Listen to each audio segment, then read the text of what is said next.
I think we're stable. Maybe more people may yet join us, and I would just like to thank everybody for coming here today. I'm going to introduce our guests shortly, but for those who are attending, I would just like to say that you will not be visible, you'll not be audible during the course of this webinar. Really, this is where we invite our speakers and discussants to respond to your questions, which you will be able to submit through the Q&A function, which is along the bottom of the screen. We'll be recording this, and so it will be available for other people to see later as we will post it on our website. So just to get us started, I should introduce myself. I'm Hugh Whittall, Director of the Nuffield Council on Bioethics. The task of the Nuffield Council is to consider and examine ethical questions arising through developments in biological and medical research. Almost inevitably, over the course of the last year, we've done a certain amount of work that has been focused on COVID-19 and the attempts to address the problems that arise through that. We had published a number of briefing notes around fair access to treatments and vaccines, but also around questions of vaccine hesitancy and other challenges that are presented, and engaged a lot with policymakers. The purpose of today's webinar is to revisit a briefing that we published a year ago in May 2020, which discussed fair and equitable access to COVID-19 treatments and vaccines, and it set out some challenges for regulatory bodies, for policymakers, industry, funders, researchers, etc. That was a year ago. Was before vaccines had been fully developed, and certainly before they were available. And a lot has happened over this last year. We do have several COVID-19 vaccines being rolled out across the world, albeit unevenly. And so certainly questions around equity in access to vaccines they not only remain, but they're really quite intense. We've seen what we know as vaccine nationalism. We've seen structural and systematic barriers to access, challenges through the interface between different types of public and private interests, thinking there about the TRIPS waiver, for example. And so there are the uneven distribution of COVID-19 vaccines remains a problem globally as the pandemic continues.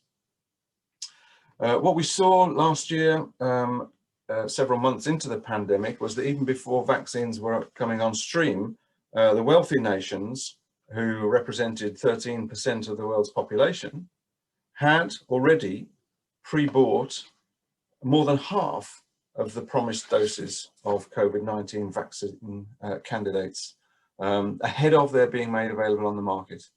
And whilst the wealthier nations like the UK, also the US, have fully vaccinated a third or so of their populations, countries like India, even though the pandemic is obviously causing such a devastating effect at this moment, and even though there is a certain production capability in India, have only had 3% of their their population vaccinated.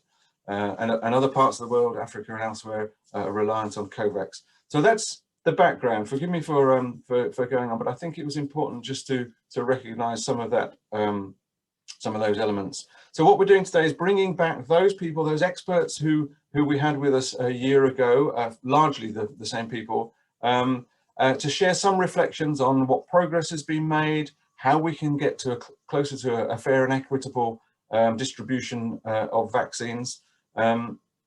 We've got just over an hour, and I'm going to invite our guests to speak for 7 or 8 minutes each, and then we'll have some discussion, and I'll invite everybody listening to put in their questions that can form the basis of discussion.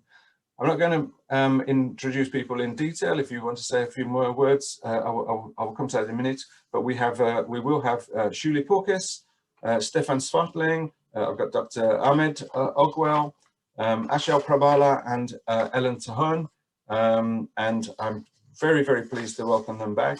So I'm going to hand over now to Shuli, Dr. Shuli Porkis,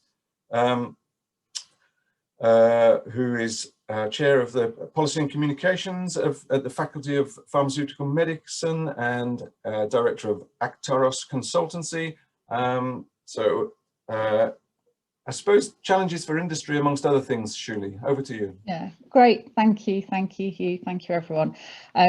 Yes, I'm Shuli Porkis. I'm chair at the faculty, the FPM, which is a professional body for doctors like myself who work in medicines development, many of whom have been involved in working on vaccines either through their research or as being part of regulators. Thank you very much for inviting me back. I think I'd echo your reflections of what a difference a year's made, and in this time we've seen waves of the pandemic affect people in different ways, no vaccines to multiple vaccines, and actually thinking about what we spoke about a year ago, many of those challenges that we spoke about are here now, and we need to think about them. So I'm going to cover thinking about the research and why is how you do your research important when you think about equity, something on manufacture of vaccines, and also something about how vaccines are getting to people. So, you know, one of the things that that has gone really well is getting research up and running to provide the evidence to be reviewed by regulators about whether the vaccines work. And, you know, the FPM's been active in providing commentary for members and public. And one of the important collaborations we've seen, and it will continue to be, is that regulatory agreement on what information needs to be collected. And we saw international regulators publishing joint guidance in July last year on what information needs to be collected in clinical trials and preclinical data. And that was really important to make sure that there were no regulatory issues and enable a very rapid regulatory review. But I'd reflect that regulatory assessments are based on the evidence or data collected. So it's important that that data reflects who the vaccine's intended for.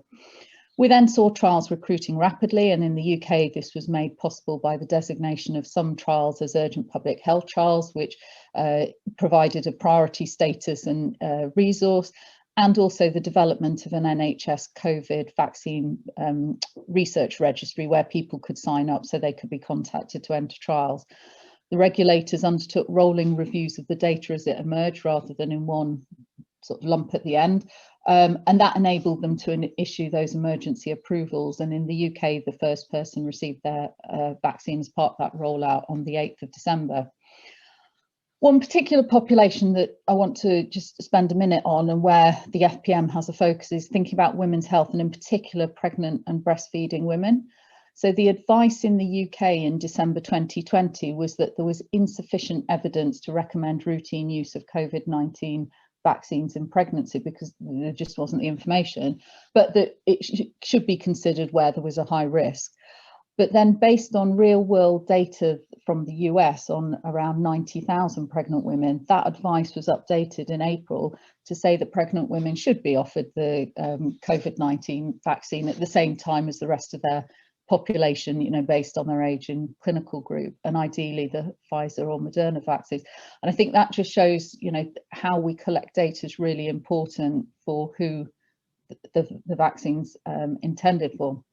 But that need to collect information hasn't stopped. We've got new vaccines, we need to, you know, these are new, we need to monitor their effects. And the WHO has issued global recommendations on what countries need to have in place for surveillance of safety of vaccines, which is important. And then obviously we need to do more research onto emerging variants and how that is managed over time. Thinking then about the manufacture of vaccines, that's obviously a critical step and is a rate limiting step. But whilst it needs to be done quickly, we've got to make sure we don't compromise quality and safety standards. We need to make sure every dose of the vaccine is the right standards for safety reasons, but also to ensure that people can trust in vaccination, not just for COVID, but for all the other diseases where we have vaccination programs. Manufacture is a complex process. You need skills, you need technical know-how, specialised equipment, and managing the complex international supply chains. And I think, Interesting that the Pfizer-BioNTech vaccine contains 280 ingredients from 19 countries. Last year we talked about the scale of the challenge of scaling up manufacturing, which had been identified as early as March. Before COVID-19, annual global vaccine production was 5 billion doses. And now it's vaccine manufacturers are aiming to do that plus 10 billion COVID doses. And we talked about partnerships being critical last year. We now see, for example, Sanofi supporting the Moderna, BioNTech and J&J vaccines, and Novartis supporting the BioNTech vaccine. But more needs to be done. And yesterday, manufacturers and biotech companies announced commitments to step up dose sharing, continue to optimize production, call out trade barriers to be eliminated, support country readiness and drive more innovation. And collaboration, I think those collaborations are essential, you know, and you mentioned COVAX, and that should be a key mechanism to enable things to move. And then on my last point is just then actually how vaccines get to people. So even with sufficient quantities of vaccines available, you've got challenges about scaling up of that delivery. We've got an urgency here, which is a unique challenge, and the scale. And we've also got to think about vaccine hesitancy, storage, transportation, and thinking across multiple communities. And if we think to the UK, just in the last few moments, we've had a rollout with, you know, over 70% of adults having a first dose and around 40% with both doses, but we're seeing disparities in uptake of that vaccine. So since the beginning of the rollout in the UK, there's been substantial divergence in vaccination by ethnicity, and that's persisted. So in April, for those people age 80 and over, 97% of those with white ethnicity had been vaccinated compared to 75% of those from Black communities. And that difference persists, is seen across the age groups, and we need to find ways to address that. And again, that's another topic we're thinking about, the FPM. So it's about finding ways to do the research to produce data across all groups. It's manufacturing quickly and safely, and then ensuring equity of access. Thank you, Hugh. Julie, thank you so much, and thank you for packing in so much in a relatively little time. That was impressive, and has given us a lot to lead us into some discussions. Now, I'm going to move on directly then to Stefan, Professor Stefan Swartling, Professor of Global Transformations for Health at Karolinska, and formerly at UNICEF. So over to you, Stefan. Thank you, Hugh, and thank you for having me back a year later. And it has indeed been a transition from UNICEF Chief of Health, and I'm now with Karolinska Institutet in Sweden, thinking about global transformations for health and concepts like sustainable health and linking people and planet. And I think COVID is a good manifestation of how we are actually running our whole ecosystem in the world unsustainably. Today, I wanted to take a children's lens, non-surprisingly, on some of the effects here of COVID. And as we know, but we sometimes forget, COVID is not a children's disease. Yet, children are among the biggest victims of the pandemic over the last 1 year. And those are big socioeconomic impacts. Think about having your school closed. 1.6 billion kids had their schools closed on average for 95 days, which is half a school year, and 168 million are still not back to school after 1 year. Think about the economic recession and your parents losing their jobs, throwing you hundreds of millions literally into poverty and hunger and malnutrition that will be with us for years. Think about lack of access to preventive health services. When we closed down the regular childhood immunization programs, we acquired an immunization debt of 80 million children in that period. Think about lack of access to curative healthcare for your acute febrile illness, malaria, pneumonia, diarrhea that is going up. Think about the delivery, which becomes a home delivery, to the great peril of both mother and baby, where we see very tragic effects. And all in all, when you try to sum up this, we're talking about mortality in children in the hundreds of thousands up to million. We're talking about maternal mortality in the tens of thousands. This will set us back in terms of global development in lowering mortality at least 5 years when we sum this up. So it's a huge cost. Not all of it is in mortality, though. A lot of it is in socioeconomic effects. We predict that another 10 million girls will be married off in the next decade as a result of the recession. We see mental health declining. We see physical activity declining, which will all contribute to costs over the coming decade at least.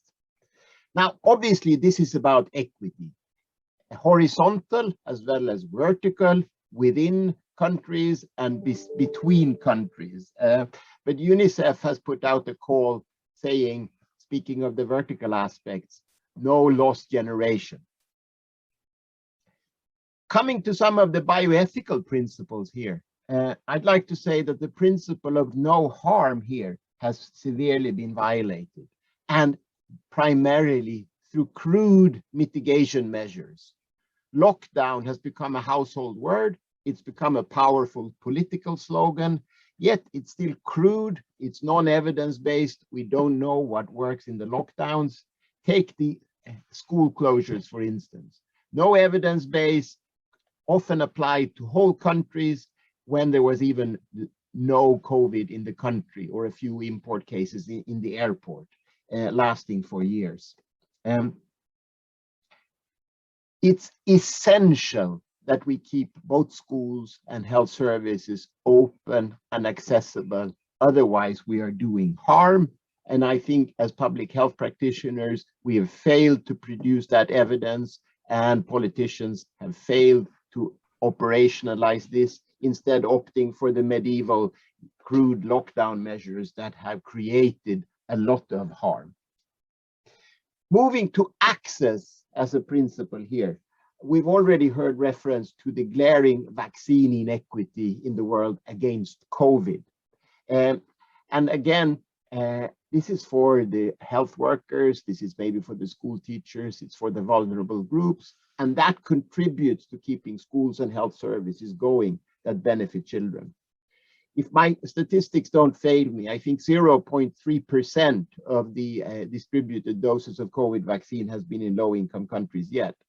And COVAX, where UNICEF has promised to buy and distribute 2 billion doses on behalf of the international community, has to date distributed 65 million doses against the target in the initial plan of 170 million now. And those are well-known reasons by now. It's the vaccine nationalism, it's the trade barriers that have blocked a production, and the tragic evolution in India now, where the world's vaccine manufacturer, #1 here, India, needs the vaccines for itself, actually puts down access to vaccines more. So I think we've seen an innovation triumph over the last 1 year to produce vaccines, but a governance failure in getting it out and getting the system organized. We need 3 things immediately. We need dose sharing of existing vaccines. Some of us are starting to live in a glut, and UNICEF has calculated that all the rich countries can share 20% of their available vaccines now without actually hampering the speed of their vaccination efforts. Secondly, we need to remove trade barriers now and to increase the global production and stop bickering in the queue. And we need to start the technology transfer, whether it is through voluntary licensing, whether it's through TRIPS waivers, etc. But sending the recipe is not enough. We need resilient production, more than one factory in more than one region. However, on the access thing, I'd like to say that looking beyond COVID, we have also exposed a glaring lack of access to basic things such as oxygen, such as being able to wash your hands, such as basic primary health care. And those are the very things that actually make these things worse. These are the things that lead to secondary effects on children, the burden I referred to. And they actually represent, I would say, a broken system for getting access to innovation whatsoever. And then combining the 2 principles of doing no harm and access, I note now that some countries, starting with the US, start to vaccinate children before health workers and vulnerable groups in vulnerable countries, in poor countries, have been vaccinated. And I think that's both morally wrong in terms of horizontal equity, if you will, but it's also very questionable for children themselves. What is the benefit-harm ratio of actually immunizing children against COVID when COVID is not the children's disease? So I'd like to propose that we've observed over the last 1 year a morally broken, an epidemiologically broken, and also economically broken system, whereby we fail to produce the public good and even open up the world to trade and get the economies going. I suggest we need now access to innovations universally over. However, getting that will require that we innovate for access. So we need access to innovations, but to do that, we need to innovate for access. We need to design for access at every stage of the innovation pathway.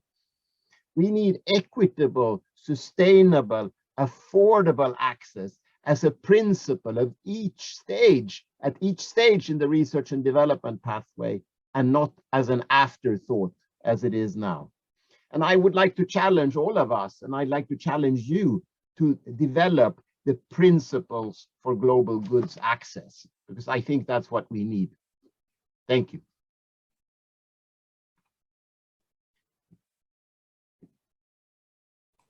Stefan, thank you very much indeed. Some strong and important points, and I'm sure that we'll pick up on several of those as we come to discuss. Thank you very much. So let us go then to Dr. Ahmed Ogwell, Deputy Director of Africa CDC. You're there in Ethiopia, and please go ahead. No, thank you very much, Hugh, and it's a pleasure to join this eminent panel today to talk about COVID-19 and more or less COVID-19 vaccines. So let me start by saying that the African continent has been impacted in many ways, literally all ways, all facets of society have been affected, but three main ways that this pandemic has affected the continent. One is a lot, in fact, the majority of the economic activities came to a standstill most of last year, 2020, because a lot of economic activities are small scale in nature and personalized, where someone has to go out to seek for their daily bread. So when you have lockdowns, it means they cannot be able to go out and they cannot be able to seek their daily bread. And in that way, their whole social fabric is extremely affected in the negative. So economically, it has hit us very, very hard. Second is health. And I'm looking at health in general here, that it is not just health from the COVID-19 perspective, it is also health from all the other endemic diseases perspective. Malaria, TB, HIV, childhood illnesses, non-communicable diseases were all affected because the health facilities became an area where people would avoid, because they would imagine that they may get the virus if they go there, being a place where sick people go.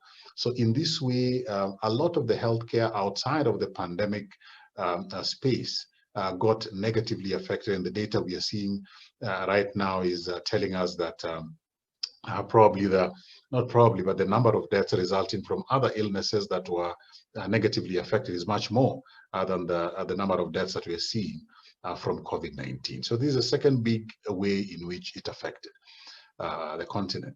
Third is it has reaffirmed the inequity in all types of health technologies, all types of health products. When the pandemic started, there was no laboratory on the continent that could be able to diagnose for SARS-CoV-2. Of course, we worked very hard and built all that up. By the middle of the year, all countries could be able to do diagnosis.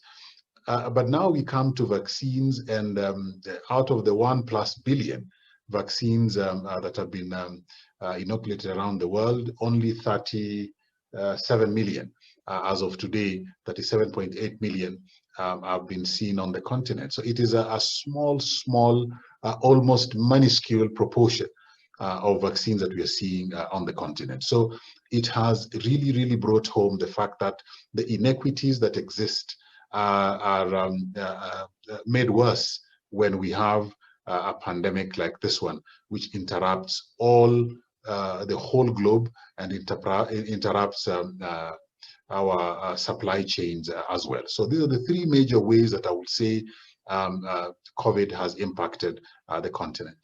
But how have we responded as a continent? We have responded in unprecedented ways. One is that there was a lot of vision during the Ebola pandemic outbreak in West Africa. And our heads of states and governments under the Africa Union then decided that they needed a public health agency for the continent to be able to coordinate and guide response on the continent. And that is how Africa was born.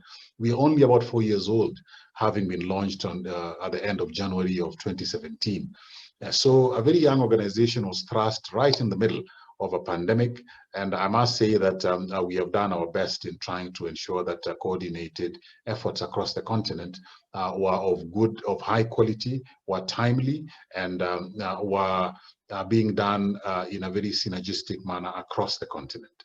So Africa has come together, and we have worked together right from the heads of states level all the way down to the frontline workers, developing our own standards for response, developing our own guidelines, doing our own coordination, seeking out partners, ensuring that we have all the health commodities that we need, trainings going on throughout. So we came together at all levels, both public and private, policymakers and technical colleagues, including members of the public. And that is one of the key reasons why the numbers have remained relatively low compared to the 1.3 billion people, and also compared to what is happening elsewhere in the world. But to sustain that, we must address some challenges. And one is acquisition of vaccines, because this is now the newest tool in the fight against COVID-19 pandemic. We are insisting that equity must be at the center of addressing the challenges of this pandemic. Equity must be at the center of fighting the pandemic. Indeed, equity must be at the center of planning and distribution of vaccines globally. Africa is at the tail end, and this is not a good thing.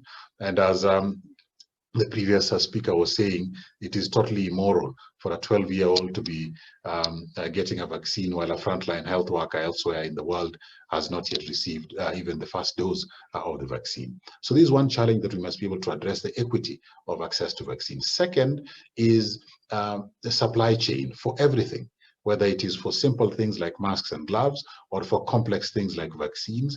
That supply chain needs to be addressed. And we as on the African continent, we've made it a priority that the lessons that we are learning now during this pandemic, we are not going to let the next outbreak or the next pandemic find us in the same position. We want to have moved. And supply chain can only be secured if you have your own manufacturing within your own jurisdiction. And we are building that capacity on the continent to ensure that this does not get us off guard again.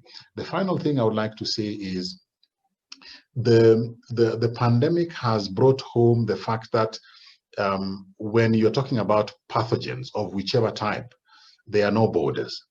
And the fact that we are moving so easily these days between one part of the world and another, the fact that we are interacting so much, not just in person, but also through goods and services, it means that it is very easy for pathogens to be able to transmit it back and forth. And that realization needs to be the motivation for us to work as one across the world. There should be no poor or rich. There should be no advantage and disadvantage when it comes to public health. Public health should be approached as a public good, where everybody who is at risk is protected, and everybody who needs to be given, for example, in this situation, a vaccine, gets it as quickly as possible for us to be able to avoid variants, for us to be able to avoid the deaths and the suffering that we are seeing across the world today. And finally, I would like to say that although we are talking about vaccines, the original tools still work. Social distancing, wearing your mask, washing your hands or sanitizing them, avoiding crowded places, passing on correct information and not passing on information that you're not sure about. All these made a very big difference, particularly on our continent last year, and we still believe that they need to be used judiciously as we continue to look for equitable distribution of vaccines. I thank you for the opportunity. Many thanks, and I think that's some really thoughtful reflections, which also include some pointers towards how we prepare for the future, as indeed we must. So we will move on now, and Achal Prabhala, coordinator at Accessipsa project, I think I have this right, and a fellow at the Shuttleworth Foundation, joining us from India. Achal, over to you. Thank you, Hugh. And I'm grateful very much to you and to Arzu for inviting me here. But I have to say, honestly, I was dreading it a little bit. It's been a year almost since we were back here, and I was looking at my notes and I saw that Ellen, my dear colleague who will follow us on this panel, and I wrote a piece for The Guardian warning about the access problems that awaited us on treatments and vaccines on the 15th of April last year. And honestly, that made me quite sad in conjunction with the situation in India. One of the things that we did in that piece was to try to talk about the thicket of patents surrounding a possible treatment at that time that was being investigated, remdesivir, which has since come to market. There's debate, of course, on how useful it is. The US FDA thinks it's marginally useful in reducing the time that people spend in hospital, whereas the WHO believes on a much larger trial that it does not affect the chances of a COVID patient being prevented from dying, and therefore doesn't recommend its use. But nevertheless, we're in a situation in India now where 2 days ago we crossed a horrible morbid milestone, which is over 4,500 deaths from COVID a day, which is of course an undercounting of what the figures actually are, since we undercount deaths here in general, and especially now in the pandemic, with a fairly vile government who has been vile for a very long time, but is now being even more so, I think, in the pandemic. Remdesivir is completely stocked out, despite having multiple licensees who can produce the drug. Every other possible treatment, many of which actually should not be taken by anybody, is also are also stocked out. The tragedy is so personal and it's so immense. I dread speaking to anybody that I know personally who I haven't spoken to in a while, because all of those conversations typically are about who needs oxygen or who needs a hospital bed, or much worse, who's dead. And that's not just me, of course, it's every single person who is here with a phone and a life where they know some people. This is everybody's problem. And so it's really astonishing where we are. And the reason I dreaded coming back is how little I think has happened. And so I'm going to take a much more pessimistic note, because I can only do that from where I sit.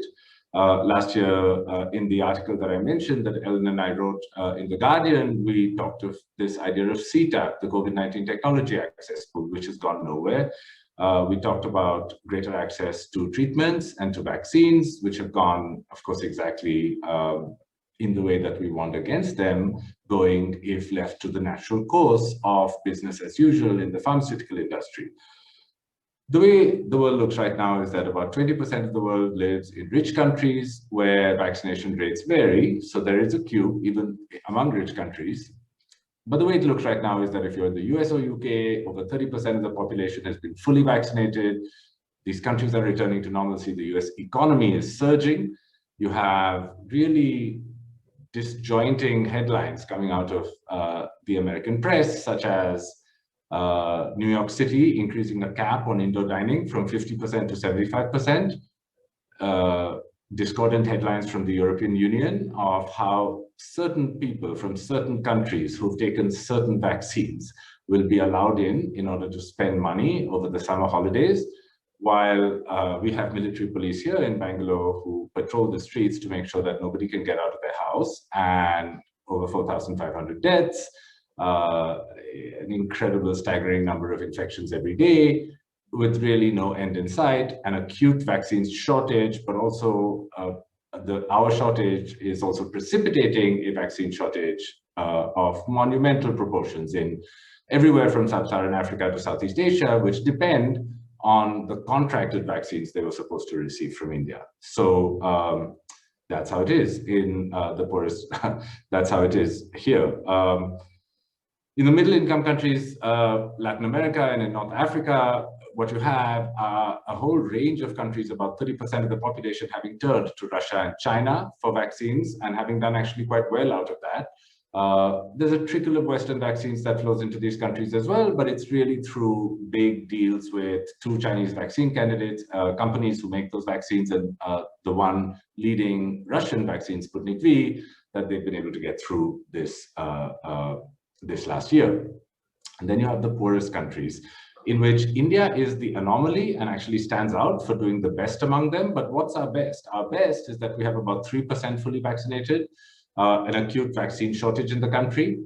And then you have Sub-Saharan Africa and Southeast Asia, 91 other poor countries, right, which depend upon vaccines from India, with the population together just themselves of about 2.5 billion people, who at this very moment, alluding to the facts I think that Dr. Uma mentioned just before me, on average, if lucky, these countries have in the region of about enough vaccines to vaccinate 1% of their population, right? And not only do they have this almost negligible number of vaccines, but what they have hanging over their heads is the possibility of a horrific resurgence like we're seeing in India unfurl in those countries as well, because any unvaccinated society runs this risk. So the world's not a very nice place at the moment. I thought I'd do something different. I thought I'd run through a couple of things that have pleasantly surprised me over the last year and a couple of things that have deeply disappointed me. And I think that the most interesting surprise that I noted, not something that I saw coming until much later in the year, was the fact that not only did you have vaccines like the Sinopharm Beijing candidate and the Sinovac Coronavac vaccine come out of China, the Sputnik V vaccine come out of Russia, Covaxin come out of India, multiple vaccine candidates come out of Cuba, but that these vaccines were distributed and arranged around the world in a manner very different to the way the Western pharmaceutical industry carried itself.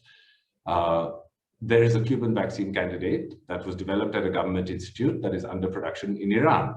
That is a great thing. The Sputnik V vaccine is being manufactured in Kazakhstan. It's not a place that we think of as being normally associated with vaccine supply, but it is, and that's wonderful. India in a couple of months is going to have an astonishingly large supply of the Sputnik V vaccine, both for our use as well as for export.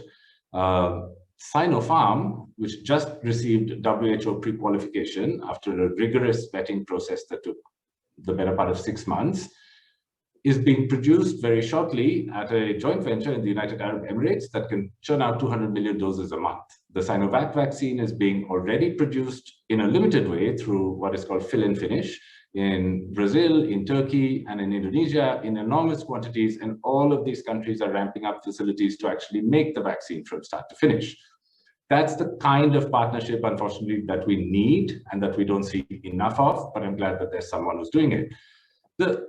I've been deeply disappointed by many things, and we'll start with the most usual suspects. I think Western pharmaceutical companies, with the exception of AstraZeneca, And even that too, AstraZeneca only very slightly did anything to think about 80% of the world who they knew needed their vaccines, who they knew they could share technology with, who they knew that they could license their IP to and create better possibilities, right?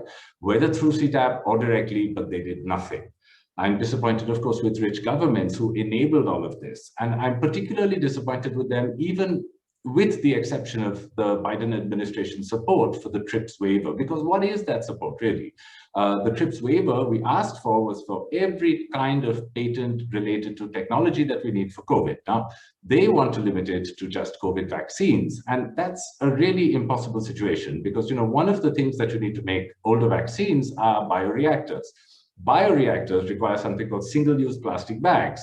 Single-use plastic bags are a highly concentrated market. There are literally about 2 or 3 suppliers of them, and 2,800 patents in total on single-use plastic bags. So it's fine to say that you just support vaccine waivers on COVID vaccine intellectual property monopolies. That doesn't, unfortunately, get us closer to making those vaccines if everything downstream is also monopolized. The situation is so extraordinary and urgent, to borrow the words of Catherine Tai, the US Trade Representative, that not only did they take 6.5 months to make this initial foray of acceptance after the proposal was made at the WTO last year, but they're going to take another 6.5 months to put out an initial text on the 3rd of December. So extremely urgent, 4,000 people dying every day in India, 15,000 people dying over the world. And it's so urgent that we'll only take another 6 months to decide on what kind of draft language we might be acceptable. We might accept. That I think is honestly astonishing. The COVAX facility, and I am sorry though, because I know that this is my view and it's not the view of everyone here, has disbursed to date about 60 million vaccines. 10 million of those went back right to India. So think about that. 91 poor countries who depend upon vaccines from COVAX, who were assured that they would get vaccines from COVAX, have now, with a population of 2.5 billion people, have received 55 million doses of the vaccine, right? It is astonishing. And what is astonishing is the COVAX facility's inability to be consultative, to take advice from people who suggested that they would never be able to do this unless they pushed pharmaceutical companies who they were funneling large amounts of money to increase the licensing so that the supply of these vaccines could be increased. When we pushed the COVAX facility to say, you're doing all these things with CEPI and the Gates Foundation to make sure that nationalism in Europe and the United States doesn't affect your vaccine supply in rich countries, I think maybe you should think about nationalism in India, and of course nobody did that. And now, of course, nationalism in India has meant that the contracted vaccines they were supposed to receive, which was already an incredibly paltry amount, are not going to them. The WHO, unfortunately, I am deeply disappointed with because they could have done so much more, both around the COVID-19 technology access pool, which they absolutely sidelined in favor of siding with COVAX and the larger financial and philanthropic interests that really do have a death grip on the WHO and the thing called the COVAX facility, which is the WHO plus Gavi and CEPI. But also for the egregious 6 months or so that they've taken to assess the only 2 vaccines that any sort of marginally poor people anywhere in the world can get, the Sinopharm and the Sinovac vaccines. One is assessed, one is still to be assessed. The Sputnik V vaccine, the Gamaleya Institute, which developed it, came to the WHO in August, before any Western vaccine did. It's got many, many months before its assessment will be complete. I'm not sure why that is. I really don't fully understand why it takes 10 days to approve a Pfizer vaccine by the WHO after Europe does, but it takes 7 months or more to approve vaccines that don't come from the West. So in this sense, I'm not sure the WHO fully understands who it's working for and who actually needs it to exist. But it should, because that would make the world a little better. I'll end here and we'll be happy to take questions. I am sorry to strike such a sad and bitter note, but it's a sad and bitter time.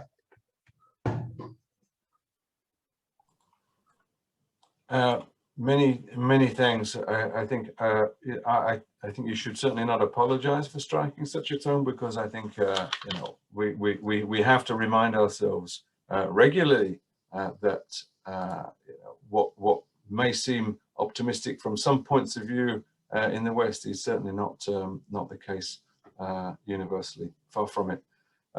So I will now go to our 5th and final panelist, Ellen Terhune, Director of Medicine and Law, Medicines Law and Policy, founder of the Medicines Patent Pool. Ellen, we'll go directly to you. I can't see you, but I'm hoping. I'm here. I don't have the best of internet connections today, so if I drop out, I'll try to find another connection. But as long as you can hear me, because that is the most important reason why I'm here to say a few words. First of all, thank you for inviting me back to this session. I looked up my notes of last year, and what struck me was that I still spoke with a voice of hope and expectations. I naively thought a year ago that this world crisis, this pandemic, would bring the world together, and that world leaders would keep their promises, and that it would not be business as usual. That the vaccine, indeed, in the words of Angela Merkel and Ursula von der Leyen and Emmanuel Macron, would be a global public good, that no one would own the vaccine and that everything would be done to make it so. The topic that I particularly spoke about a year ago was the COVID-19 technology access pool, which then had just been established by the World Health Organization, and expectations were high that that would offer an effective way to share intellectual property, patents, but also know-how, data, regulatory data, in biologic materials there where necessary, to enable a multitude of actors to produce the vaccines that were, at the time, most of them were still in the pipeline. So it was foreseen that if something was not happening early on, that we would end up in a situation where there wouldn't be sufficient vaccine capacity. And of course, that is exactly what has happened. We also talked about the lack of international instruments to compel or to even force those holders of intellectual property and know-how to share that for the greater world good. And that is, of course, what's also behind the proposal, the TRIPS waiver that India and South Africa made in October of last year. But as almost all speakers outlined already, the situation we're in today is one of huge inequity in access in vaccines, hoarding of vaccines by high-income countries, the bizarre situation that children or teenagers are being or might be vaccinated, while, as Dr. Ahmed said, frontline healthcare workers in developing countries are not. And pharmaceutical companies have flat out refused to share their intellectual property and know-how with the COVID-19 technology access pool. Countries that said they supported the pool have failed to fully fund it.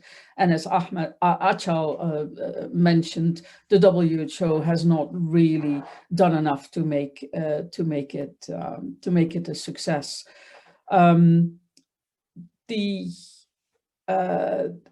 All of that, Dr. Tedros, the World Health Organization, said earlier this week that the world had reached a situation of vaccine apartheid. I think a year on, the most important conclusion that we can draw is that the world was not prepared. We are addressing this pandemic with ad hoc measures, building structures and mechanisms to respond, often competing ones, in the middle of a crisis, while perhaps some of us thought that surely there was a plan, a global plan somewhere to effectively respond to a pandemic outbreak, which has been predicted for many years. So I then, in preparation of this meeting and various other events, I've been thinking a bit about what needs to what needs to happen, what needs to change to prevent this situation from repeating itself. There are now talks about a pandemic treaty. And I'm of the very firm opinion that we indeed need a new set of norms. The speech, some of the speech that we had a year ago was quite good. These promises of global good, for example, really resonated with many. But by saying you will make something a global public good doesn't make it a global public good. You actually have to do something, and you also have to have the legal framework to make that happen. So here are a few things that I think these new international norms should cover, and the areas where I think we need new rules. We have to ensure both the innovation and access. Doing one without the other makes no sense. You can't assure access if you haven't got the innovation, and having innovation that doesn't reach all in need doesn't make a great deal of sense either, although that is sort of the business as usual model. We need to regulate these things upfront and not having to sort them out in the middle of a devastating pandemic. So here's my wish list for this particular set of concerns: access and innovation for the pandemic treaty. First, commitment to financing of research and development of vaccines and other products with public money, and the broadest shoulders, and all countries in the world can contribute to that, but the broadest shoulders can carry most of the burden. So the de-risking of the cost of that innovation, the intellectual property, know-how, other forms of IP developed with this public financing cannot be owned by one entity or company. The norm is sharing. If you hold that type of IP of important health products that are necessary to respond to a pandemic, you share. That is the standard. And third, the commitment for that, you need to have the mechanisms ready. So whether that is the COVID-19 technology access pool or other mechanisms, but those need to be there. You can do that sharing voluntarily. If you don't want to participate in that, then governments need to be ready to intervene, and compulsory measures kick in.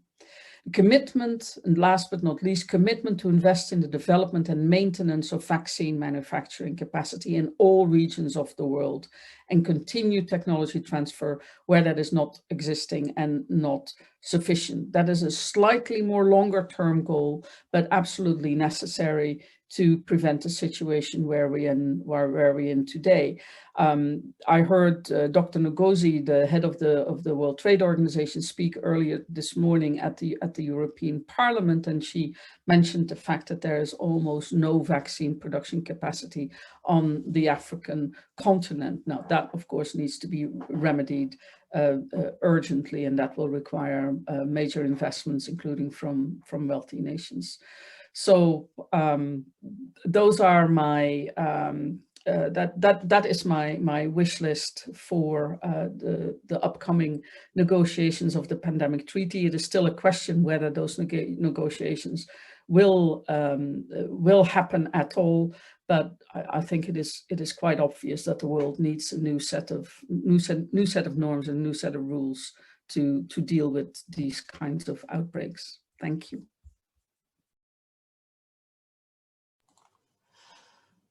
So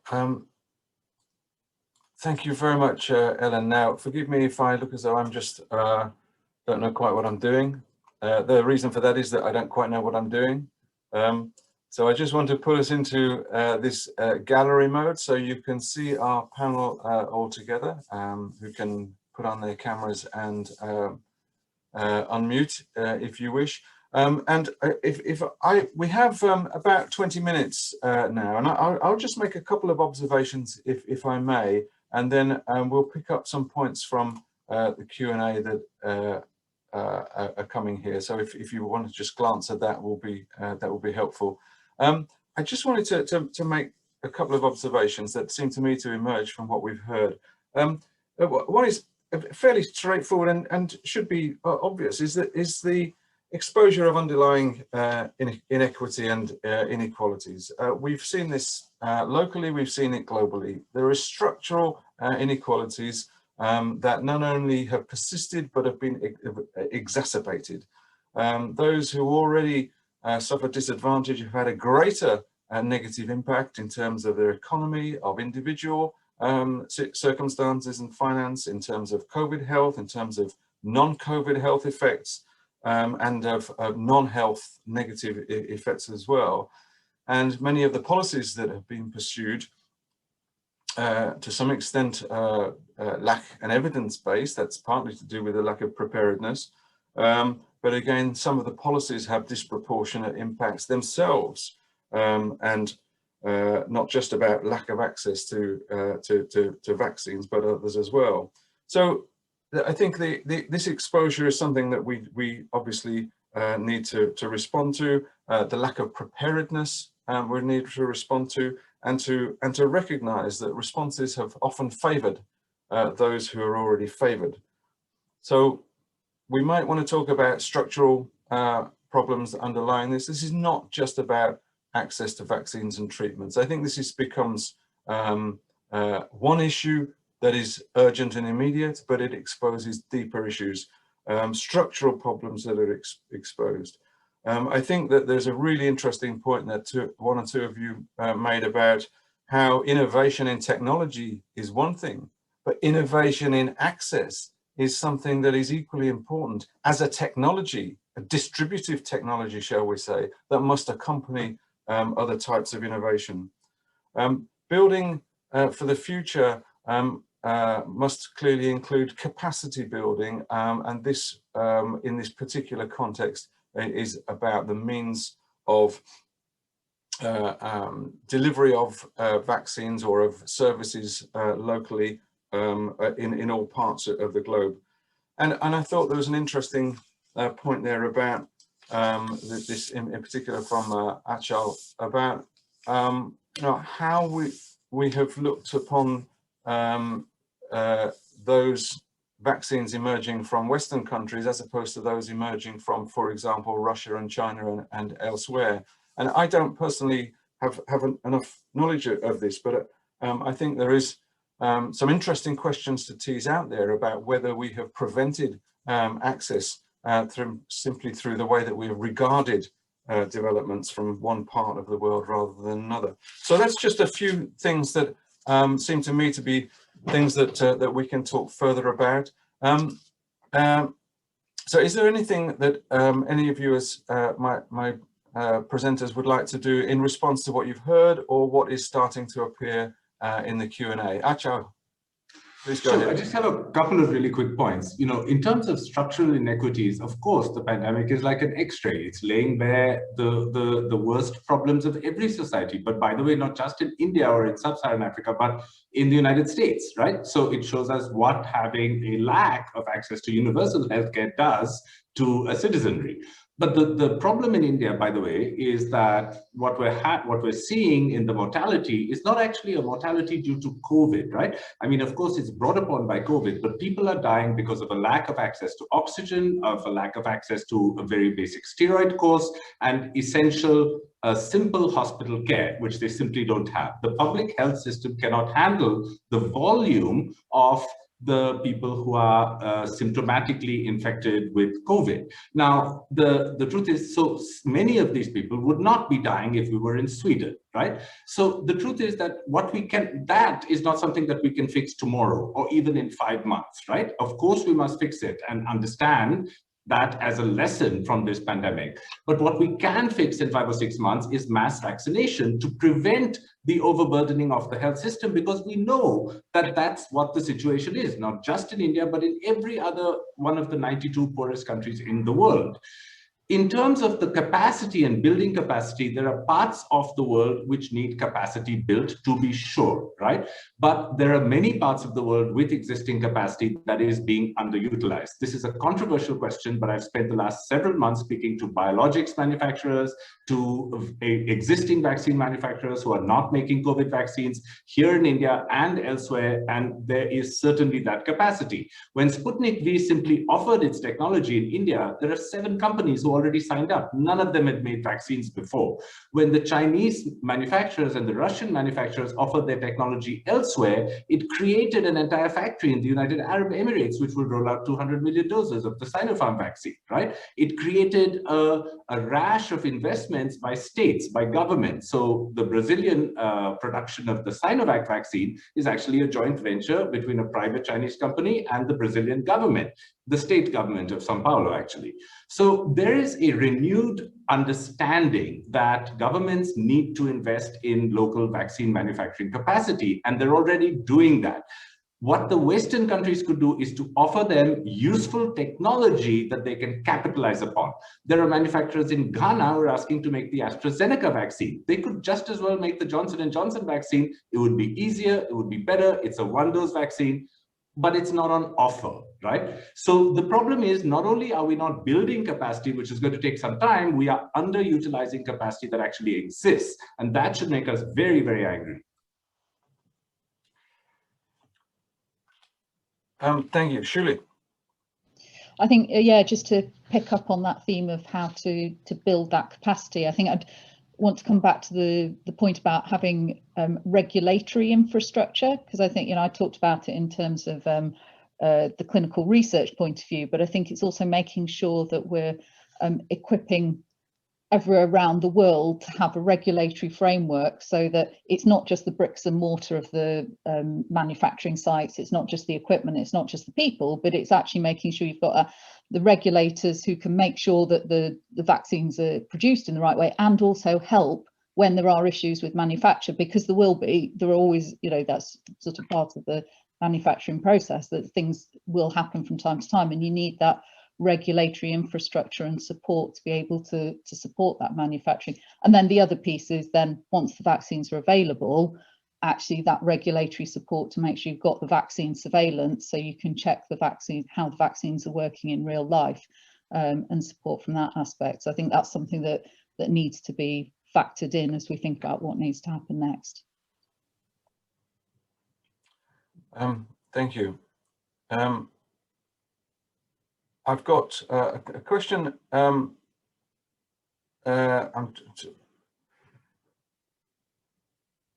So LMICs that are good with non-COVID vaccine infrastructure programs needs to balance and deal with trade-offs with existing vaccination programs. So I guess that this is a kind of, to some extent, a capacity problem of adding a particular demand to an existing demand that is somehow being met. How can underdeveloped systems accommodate the increased pressure that this will involve, not just as the immediate acute sense, but in the longer term? So I mean, that's just one question from the Q&A, but again, I want this to be open for you to discuss any elements of this. Stefan, and then Dr. Ahmed. Sorry to jump the queue, Ahmed. I think it takes 3 V's. It takes the vaccine, it takes the vaccination system, and it takes the vaccinee. And I think with due respect, we are focusing a lot on the vaccine, and we are neglecting the other 2 V's here. We need to strengthen vaccination systems as well to handle the increased volume. And bear in mind, the existing vaccination systems are for childhood immunizations in poor countries, and not to go out and look for risk groups who are adults. And it's the same nurse, etc. And then with the amount of misinformation, and returning to the vaccine issue, how we deal with some of our vaccines in the rich countries, the AstraZeneca, we are strengthening the misinformation business as well. So we need a balanced investment here to make this happen and really deliver. And I'm afraid we're underinvesting in the second two V's, much as the first V is a huge issue itself. Thank you. Ahmed, go ahead. Yeah, thanks, Hugh. And Stefan has, excuse me, started that off quite well about what we need to be able to make the delivery. Let me speak specifically about the private sector piece. We, as Africa CDC, we've been very clear that everyone needs space to be able to make a contribution. This is something that everybody must be able to make their contribution. What we must avoid is profiteering and the loosening of regulatory processes, so that you have counterfeit, spurious, and completely fake vaccines entering a market. And this needs to be carefully looked at, so that when the private sector is being allowed to get into the space, we have a solid framework that is going to ensure that regulatory processes are followed to the letter. We don't want a situation where someone imagines they have been vaccinated, and what is in their arm is probably the normal saline or whatever it is that some of these very unscrupulous people do in as far as fake products is concerned. So everybody has space, including the private sector, but it needs to be well regulated, so that when we talk about equity at the global level, we don't kill it by making it a very expensive product when it reaches a country level. And we still believe that this is a public good and should be given for free until such a time as we bring it under proper control. Then the second thing that I would like to say is around the question on, there's one question on in the Q&A around the global South coming together. This is something that needs very high commitment, especially with the situation where we have countries stopping exports. But the opportunity is there for the global South to actually come together and be able to produce significant amounts of vaccines and other health products that are going to be extremely crucial in controlling COVID-19, not just in the short term, but also the medium and the long term. But it needs commitment and appreciation that this is a pandemic. So it is a global issue, and all of us must play our role to bring it to a stop. If that commitment is not there, it doesn't matter whether it is South or North, it doesn't matter whether it is East or West, the commitment is the one that needs to come first. Thank you. Thank you. I wonder whether, I just want to come back a little to Ellen, and there's a thread here that I'll then pursue a little more before we finish. You talked, I think, quite rightly about how we need to think about new norms and new rules, and norms and rules are not necessarily identical. At least one hopes that they fit, but one can have norms without hard-edged rules. But I just wonder where is the stimulus for that? I mean, again, we spoke a year ago. You know, some of you have been working on this already for many years. Where I wonder is the locus for where that will land, about how that could be driven, so that there is some forum for identifying, you know, how we can start to gather around something. Sometimes I feel as though, you know, we're shouting into the wind, but you know, who should we be looking to? Well, I think one of the sad advantages of this crisis is that a lot of this can actually be driven by self-interest. We've seen it a little bit with the US endorsement of the TRIPS waiver for vaccines. That's actually quite telling, that the US excludes, for the time being, other products, even though they might be very important for the countries in question.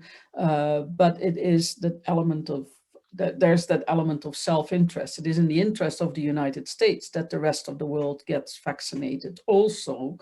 And in order to support that objective, it is willing to make an absolute unprecedented move in the field of intellectual property. We have really not seen something of this significance before. So the political significance of this is enormous. So it's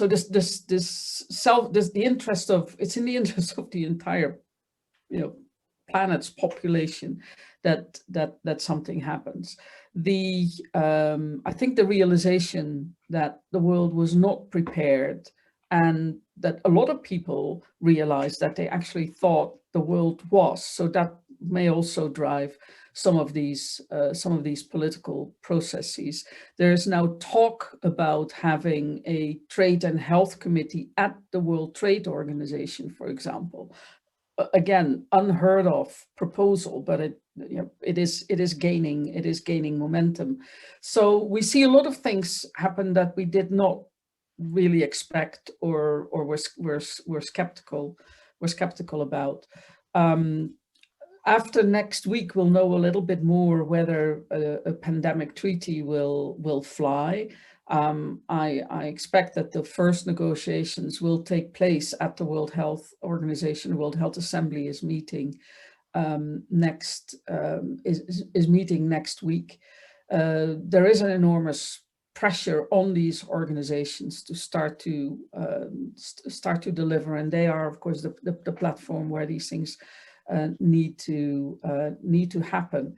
But I share your, we can all collectively, this group is probably in agreement that something like this needs to happen, but we are not necessarily in charge.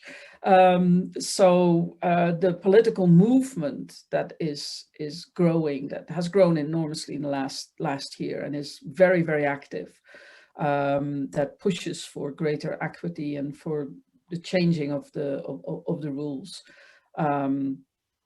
will also have a significant impact, and that did not exist a year ago. So sort of global health is really in a central focus again. So that makes me mildly somewhat optimistic in an otherwise world in dire straits. Thank you.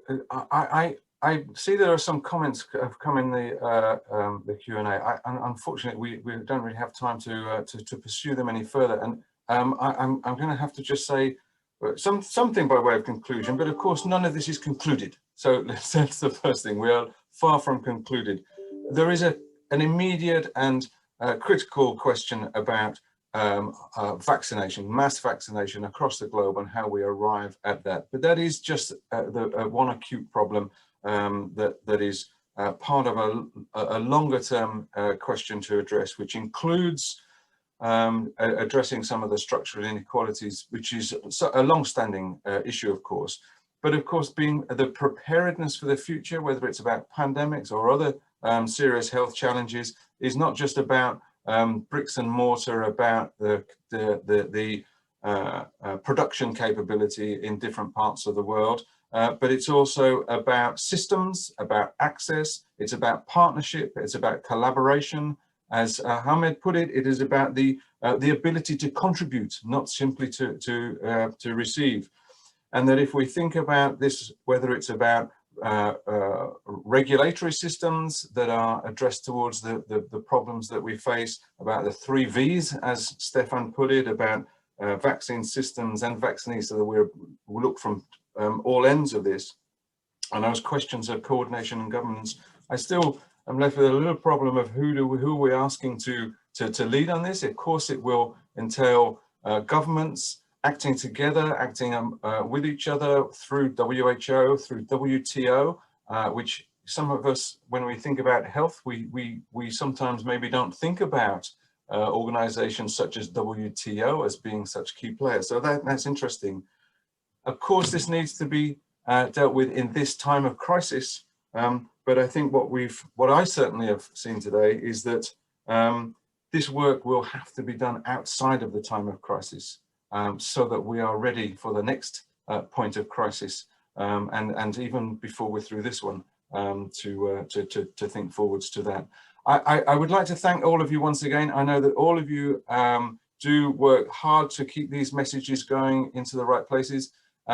We, after our last meeting, were able to feed some of these thoughts through into those people involved in policy in the UK. We will do so again. We'll continue to do so. This broadcast will be on our website, so it will be available for others to see. And I will finish just by thanking, first let me thank my colleague Arzu Ahmed, who produced the briefing note originally and brought you together and has just done a fantastic amount of work for this. Let me thank all of you once again for joining us and for your perceptive and important contributions. And for those listening, let's go and have some lunch, breakfast, dinner, wherever you are. Thank you once again, and goodbye. Thank you. Thank you.